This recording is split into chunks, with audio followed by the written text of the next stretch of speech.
Очередная печальная новость, касающаяся НПЗ, в данном случае Лукойла, в Нижнем Новгороде. Украинские БПЛА повредили резервуар с топливом в порту Приморска. В результате атаки украинских БПЛА в Нижнем Новгороде были повреждены НПЗ «Лукойл» Нижнегороднефть.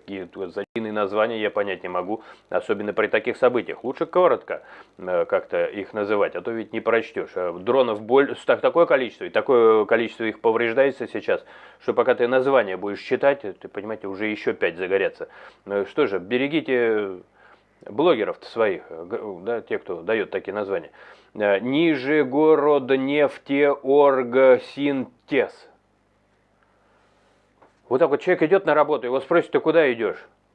Ну, сейчас вообще очень любят же полицейских спрашивать. А он скажет: я иду в Лукойл, Нижегороднефтеоргсинтез. Пока дочитал, уже и идти не надо. Уже все. Уже можно идти. Куда теперь идешь? Теперь домой. На хаус. И Новогорьковская ТЭЦ. На НПЗ вспыхнул пожар, сообщил губернатор Нижегородской области Глеб Никитин. Одновременно с этим в Приморске Ленинградской области дроны повредили топливный резервуар, что привело к утечке, сообщил губернатор региона Александр Дрозденко. Позднее мэр Нижнего Новгорода Юрий Шалабаев заявил, что в 2 районах населенных пунктах после атаки пришлось восстанавливать электроснабжение, но подробностей и сведений о других повреждениях не привел. Губернатор Ленинградской области Дрозденко утром 5 апреля заявил, что в результате атаки был поврежден участок нефтепровода в районе порта Приморск. Трубу оперативно перекрыли, и в ней идет безопасное выгорание. Однако позднее Дрозденко опроверг собственные слова, написав, что повреждение получил не нефтепровод, а топливный резервуар, что привело к утечке, которая якобы уже ликвидирована. Дело в том, что вот интересно, да, вот он поправляется, но он мог в чем-то ошибиться, ну как сложно, внутреннее выгорание, все такие слова. Получается, это не просто оговорка, не просто неправильная информация, а просто одна ложь была заменена на какое-то другое высказывание, и это же заметно. То есть это мне чем-то напоминает дело Чикатило, довольно громкое дело, ужасающее, много погибших, да, то есть тот самый Чикатило, которого назвали маньяком. Ну почему его назвали маньяком? Потому что вот товарищи коммунисты тех времен, они сказали, там суть в чем, на жертвах были следы преступника, то есть группа крови. Они нашли того, который, вот Чикатило они нашли, а его группа крови не совпадала. И поэтому они сказали, он парадоксальный выделитель. Вот они как-то умеют придумать какие-то интересные слова в нужный момент. Ну, потом они кого-нибудь из нас, конечно же, обычно расстреливают или сажают. Но потом говорят, там, вот вместо внутреннего выгорания, там какого-то нормального, оказывается, не выгорание, и вообще не трубопровод, и вообще резервуар. Так что, ребята, самый честный парень, он ведь вам глупости не скажет. Он рассказал.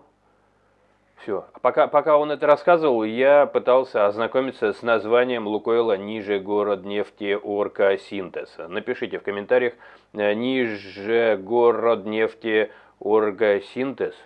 Будем тренировать пальчики. Мы писали, наши пальчики устали. Давайте физкультура. Я язык потренировал, вы тренируйте пальчики. Ну а если совсем серьезно, друзья мои, вот такой мир нам подарили, в таком мире мы живем. Кто-то увернулся, кто-то нет, все горит, все дымит, энергии нет, продукты дорожают, пытаются нас лишить крипты, где можно было бы прятать деньги, которые все время пытаются тиснуть тем или иным способом, блокируют в банках, в банках блокируют даже пенсионерам деньги, социальные выплаты, это реальный факт, потому что когда приходят деньги, человеку повесили, если какой-нибудь русский стандарт банк когда-то появился, накидал в ящики карт, потом исчез, его нет. А потом пенсионеры, мне это пенсионеры рассказывали, сидят, а у них хлопа, долги там сотни тысяч. Они такие, что это такое? А им уже в банке хлоп-хлоп, все блокирует. Греф, добрый, молодец. Они приходят в банк, а им говорят, ничего не знаем. Причем приходят деньги, да, пенсионные же не могут блокировать. Человек переводит на карту, ему на счет пенсионный приводит, он на карту перебрасывает, они снимают пометку, что это пенсионный, то есть социальная выплата. Хопа, все, и забрали. Вот в таком мире мы с вами живем, да, чтобы не выглядело как-то однобокий взгляд. Взгляд совсем не однобокий, слава богу, что этот взгляд вообще еще есть, потому что уже давно нечего есть, но скоро уже будет и нечем при всей такой массированной защите наших интересов. Ведь государство существует только для того, чтобы защитить наши интересы. Да? То есть Ротенберги, помните, как жена говорила, они же все просто, да, за лупой. Она говорит, мы все за лупой. да, питаемся. Ну, то есть она говорит, мировая лупа, это цитата, она говорит, на нас мировая лупа смотрит, вы думаете, нам легко? Им нелегко, им тяжело. Вот так, вот. Они работают в наших интересах. Вот так. Увидимся.